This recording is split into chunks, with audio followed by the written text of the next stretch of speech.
Assalamualaikum warahmatullahi wabarakatuh. Anak-anak, siap untuk belajar pagi hari ini nggih? Kita sudah menginjak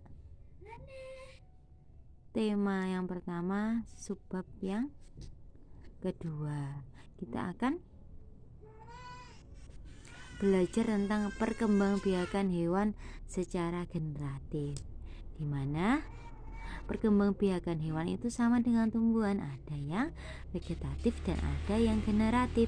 Yang vegetatif itu perkembangbiakan tanpa perkawinan, sedangkan yang perkembangbiakan generatif itu adalah melalui proses yang namanya perkawinan. Tujuannya apa sebenarnya perkembangbiak itu, Nak? Tujuannya adalah mempertahankan jenisnya agar apa? Tidak punah. Nah, kita di sini akan belajar mengenai perkembangbiakan hewan yang secara generatif, di mana melibatkan hewan jantan atau yang laki-laki dan hewan betina yang perempuan. Perkembangbiakan generatif dilakukan dengan 3 cara, yaitu ovipar, vivipar, dan ovovivipar. Yang pertama, ovipar atau biasa disebut dengan bertelur. Perkembangbiakan ovipar adalah perkembangbiakan hewan yang dilakukan dengan cara bertelur, di mana sel telur ini dihasilkan oleh hewan betina dalam ovarium.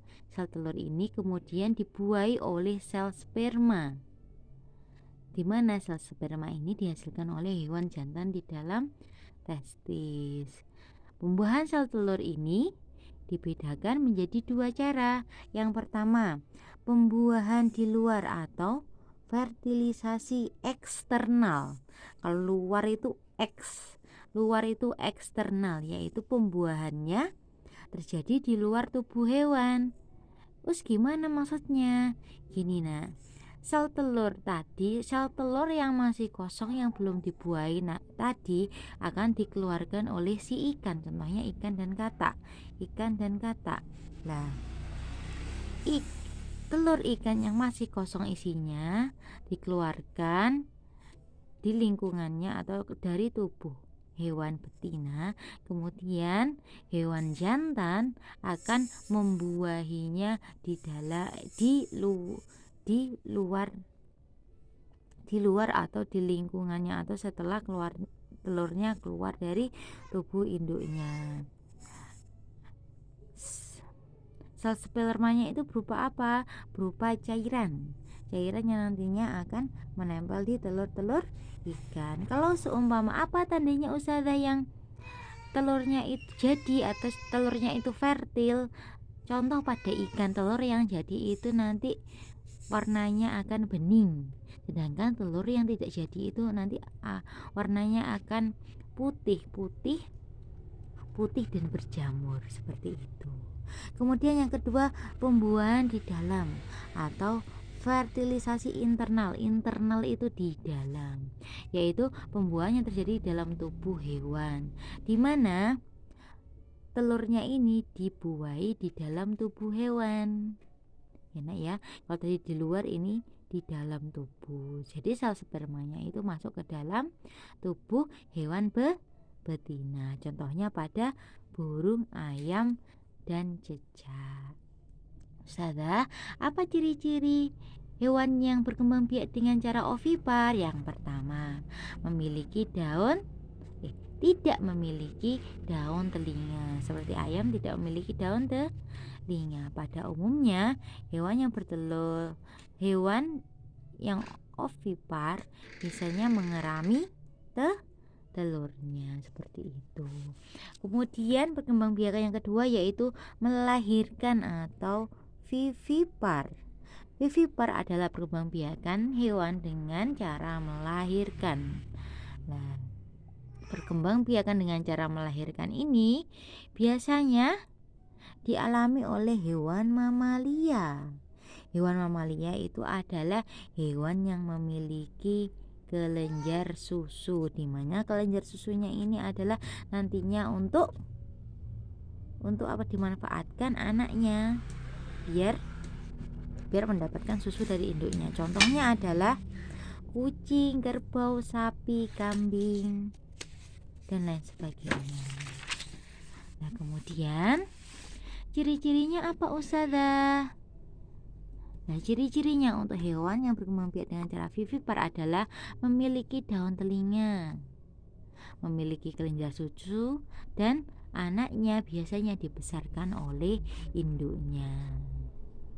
Kemudian perkembangbiakan yang ketiga yaitu ovovivipar.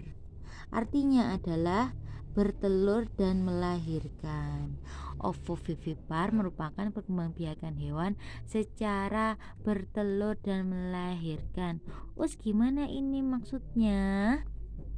Ini nak, hewan ini mengalami yang namanya proses bertelur dan juga melahirkan, di mana embrio atau calon individu baru yang ada di dalam telur mengalami pertumbuhan dan perkembangan di dalam tubuh induknya.